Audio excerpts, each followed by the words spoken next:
What's up YouTube? For today's video, we have a Orbeetle sweep. Orbeetle is a pretty interesting Pokemon. Its design's really cool. Sort of looks like a ladybug and Ledian kind of mix, but it's sort of like super thin at the bottom, but like super thick up the top. Now, it is a bug type, but you never guess, and it's also a psychic type, which is interesting. Now, having a look at its moves and stuff like that, it gets a Gigantamax form, and when it uses a psychic type move in this form, it actually puts gravity on the field. So that's really niche and interesting. What gravity does, just in basic terms, it increases the accuracy of moves. So you could have a move that didn't have a lot of accuracy and maybe use that, or a team that didn't have a lot of accuracy and use that too. Now, if there's a Pokemon you'd like to see me do, make sure you leave below in the comment section, people. It is worth putting a comment there because I do check all my comments, and if a Pokemon keeps popping up, I nearly said something else there. I will endeavor to do it. Alright, so to start things off, we got Swirly here. Swirly's going to set up a sticky web, then get a sneaky little yawn off. Now, we got a Salazzle. Salazzle's a very fast Pokemon, and it's actually a very decent counter to Orbeetle as well. I was going to say something else about, Orbeetle is like, that's right, it's kind of like reasonably passive, it's kind of bulky, and it doesn't have a lot of offense, and I was actually going to be going for a physical one today, because I was thinking, how am I going to boost its stats at all? Like, I was going through all of its moves. It had really no way to boost its stats at all on the special side. So I'm going to be using a physical set today. It was obviously a little bit harder, but I made an interesting set that had some sort of merit to it. You could probably adjust the EVs that I'm going to use in this battle too. I'll explain that at the end too, and some of the strategy I was going, and what was going on in the battle and some of the other battles I had. Okay, so now on this one, I've got Unburdened. So what's going to happen, right? I'm going to go actually outspeed the Salazzle and put the Pokemon to sleep the next turn. Now, that Salazzle has to make a decision whether it wants to stay in, or it's going to, if it doesn't stay in, it's going to go to sleep, which will help me out a lot. All right, people, enjoy the UFO sweep.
Alright, let's have a look at the Orbeetle strategy that I've got.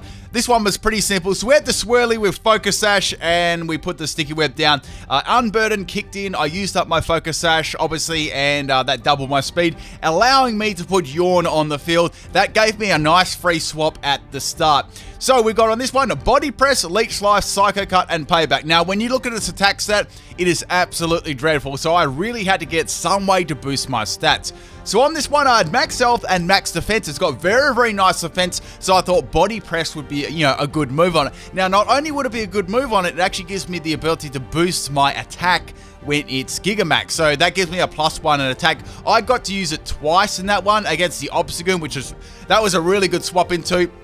And I actually got +2 in attack. Now, you may notice I'm not running any attacker EVs at all. I want to make this like super, super bulky, so I put Assault Vest on there. So it's very bulky on the defensive side and even more bulky on the special defensive side when you take the Assault Vest calculation into effect. Now, the ability I had on it was Swarm. I thought Swarm would be the best ability because with the move Leech Life will recover my health and it will be my main stab as well alongside Psycho Cut.